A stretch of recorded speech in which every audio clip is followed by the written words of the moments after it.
This is plug and play patio, similar to our innovation platform.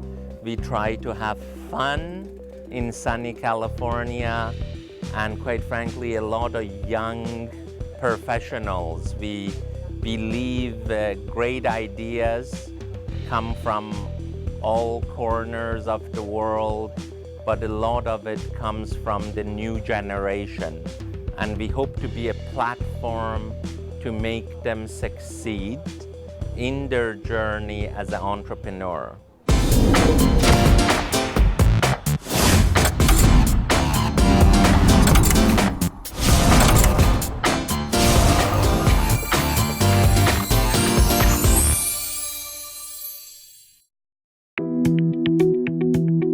I'm taking a drive on one of the most interesting and famous main streets in the United States. The street is called University Avenue, the main street of Palo Alto. The city of Palo Alto may be small with only 65,000 residents, but it's one of the most expensive cities to live in, and its residents are among the highest educated in the country. Palo Alto is the heart of most of the world's innovative activities in the past few decades. It has served as the incubator and headquarters to some of the most prominent high-technology companies. Many of these famous companies originally started at 165 University Avenue, a legendary address that somewhat defined the things that happened in Silicon Valley. It's dubbed the Lucky Building because it was home to the early days of a surprising number of highly successful startups, including Google, PayPal, and Logitech. People have been calling 165 University Avenue as the Lucky Building in Silicon Valley. What once to be a tiny building now has become the home of many famous startups. And also it has grown into one of the most active and largest incubators and early stage investors here in the Valley. Can you tell us a little bit about how you started there initially? Yes, in fact, I started my entrepreneurial career at 165 University Avenue, where I started a company called ALPS, American Liquid Packaging System, which is involved in packaging raw material as well as bottled water business, specifically in large, returnable, recyclable, eco-friendly bottled water production and distribution. And quite frankly, at the same time, I had other technology companies right next to me, like Logitech, Pierluigi Zappacasta, and Osborne Computer, which was the first portable computer in the world. So you could say I fell into the technology business by accident because I was at the right place, right time on University Avenue, less than a mile from Stanford University. And through this neighborhood and the ecosystem, I became more and more excited about technology, having famous tenants like Google, PayPal, Danger with Andy Rubin, who did the Sidekick before doing Android. So it's been quite an exciting journey, but also, I must admit, a lot of serendipity and accidents to get me where I am right now. Why do you think that building is lucky? I think in world of real estate, we say there is three important things in real estate: location, location, location. And if you go to early 80s and 90s, Silicon Valley, Palo Alto was the center of all innovation and technology startup. generally with each university, we would like to build a bridge between the university and Silicon Valley. And usually like with MIT and Harvard, we have many events at the university and one major event with them here. And we build the bridge between, and the outcome of the bridge would be like this. Stanford, one of our favorite, is Garden Health. The interesting thing about each one of these little startup or logos is I kind of happen to know the founder, became their friends, and be part of their journey. Obviously, luck doesn't just come from nothing. You have to create luck yourself. Let's talk about plug and play. How did you build plug and play from the ground up? Great question. You know, while we were on University Avenue in that small building with a few great tenants, we learned more how the startup world works. What is the angel round? What is the A round, B round? And part of being part of the community, we started, myself and my brother and one of our colleagues, Pejman Nozad, we started looking at startups, and as a side business, we invested in 4 or 5 companies per year, as you could say, an angel.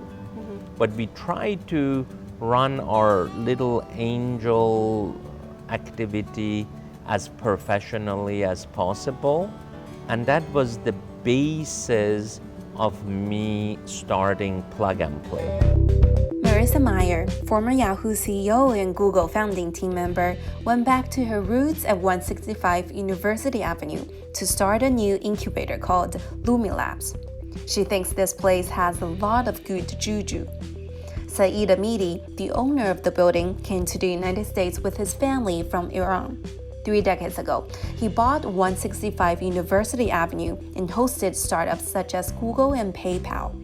He has also helped him create the nowadays Plug and Play, an early-stage investor and corporate innovation platform based in Silicon Valley. It runs 50 accelerator programs per year and has 300 corporate partners as well as 200 venture capitalists in its ecosystem. Its portfolio and alumni companies include Google, PayPal, Dropbox, and Landing Club. It sounds like the history of Plug and Play is rather unique here in Silicon Valley, and you just mentioned you started investing as more of a side business. Right now, Plug and Play is one of the most active incubators and early stage investors in the Valley. Who do you typically compare yourself to, and how do you think you're different from other incubators, for example, YC or 500 Startups? You know, specifically, I give incredible credit to Paul Graham, and recently Jeff Ralston became the managing director of YC, because I would say they invented this model. I would say creating the atmosphere where you could select the best startups in the world and help them to succeed, you could say, is the job of incubators or accelerators. What we have tried to do beyond that in Plug and Play, now we create what we call Plug and Play Innovation Platform. And how we do that is part of our whole platform is the largest corporations in the world. Speed of change is so much that we feel large corporations like Mercedes and Porsche and Ford, they need to collaborate with entrepreneurs to keep up with the pace of change for everybody to win. For Mercedes to win, the entrepreneur to win, investors like plug and play and venture capitalists to win. Having seen so many startups, what do you think are some of the things that a startup needs in its early days in order to achieve success later on? The most important thing the entrepreneurs need is to know the challenges of an industry like insurance. Then they can choose to either disrupt that industry, to create a new product and service that the people can have, which is going against the traditional insurance companies. And also they can have product and innovation in technology to enhance that industry. DuPont, Coca-Cola, Hitachi, they all have what we call their technology scouts here. Other than about 400 startups that we have in the building, nowadays we have around 45 large corporations like Coca-Cola or DuPont who keep their scouting arm here. Plug and Play founder Saeed has built an extraordinary ecosystem for corporations and startups in Silicon Valley. What are his views on how to build an equally world-class ecosystem in other parts of the world, particularly the Guangdong, Hong Kong, Macau Greater Bay Area? Why did his company recently launch a hub city in Shenzhen? And where does he think the future opportunities lie for the Guangdong region? Silicon Valley traditionally has dominated innovative activities in the world. However, we also see the rise of many other new innovation hubs. For example, Shanghai, Beijing, Bangalore, London, and of course, the Guangdong, Hong Kong, Macau Greater Bay Area. What are your thoughts on those new innovation hubs? How can they build a better ecosystem for startups? In fact, it's a great question. What happens in Silicon Valley, it has taken more than 50 years to create this energizing atmosphere that I believe any startup that is here, they sort of learn how to run a business at an incredible speed. I would say like Facebook could not have been so successful if they didn't learn from Google.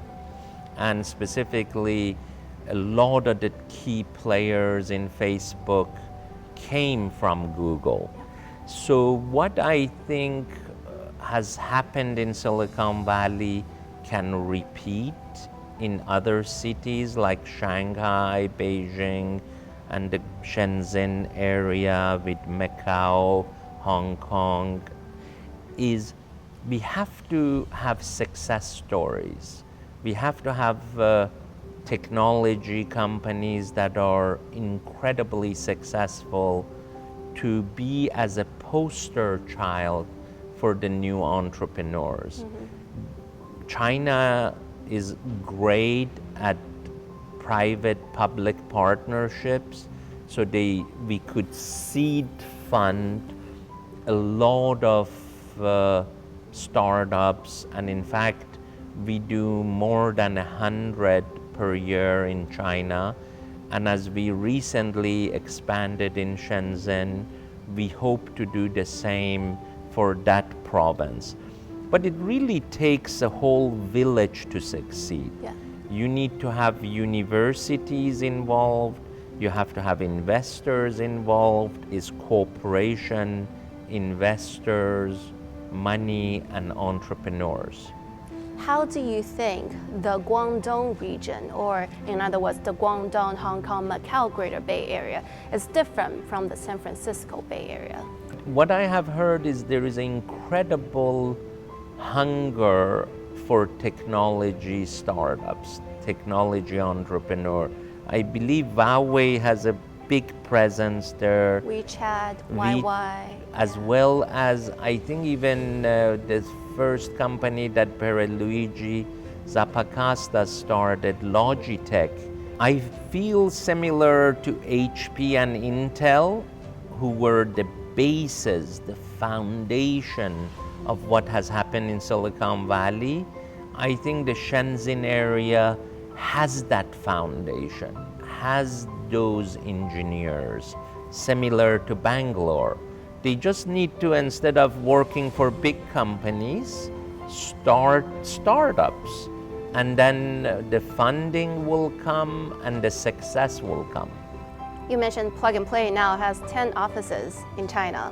And recently, you guys launched the Shenzhen Hub City. Why did you choose Shenzhen specifically? If I can tell you, we feel it's one of the hotbeds. I think the proximity with Hong Kong and Macau is also incredibly interesting. The industrial base that has been there for many years is like the similar pillars that have made Silicon Valley such a great place. So we are hoping and planning to do great things in Shenzhen region. What opportunities do you hope to build in the Guangdong area where Shenzhen is based? You know, generally when we have a foothold on the ground, we try to, for example, help 100 startups per year and perhaps invest in 20 to 30. We feel, you know, electronics, personal goods, as well as software has a great potential in Shenzhen area. Since the Chinese government put forward the push for mass entrepreneurship and innovation in 2014, the country has gone through a healthy economic growth and the transition between traditional and new growth engines. Partly due to this push, China saw the registration of more than 13 new enterprises between March 2014 and February 2017. Also since then, many top incubators from Silicon Valley have entered the Chinese market. China is a completely different market from Silicon Valley. Sometimes while it's helpful to bring a business model that's already successful here to a different market, do you think it's possible to create the same ecosystem in the Chinese market? I believe you have to have a business model in mind, but you also have to adopt with the local challenges. You know, specifically in China, I believe like in every city we work in, which is more than 10 right now in China, we have a great relationship with the universities. We have great relationship with the entrepreneurs, with the corporations that are in that region, but also the local provinces and local governments contribute to our success by providing sometimes access to real estate, by providing funding. Quite frankly, I feel technology in China is growing at the speed of light. Again, I feel if we connect these hubs together and look at the world as one platform, the whole industry will benefit from it. Doesn't matter if the technology was born in Silicon Valley or Beijing. Some people say, do you think Saeed is getting too crowded with this incubators, accelerators, innovation centers? I personally think it's just the beginning of it. I think when I was an entrepreneur in 1979, I wish I had more mentors than just my father. My father was great, he helped me a lot, but reality is if you have more connections, more mentor, as an entrepreneur, you can be more successful and hopefully execute better. And with technology, we could improve lives.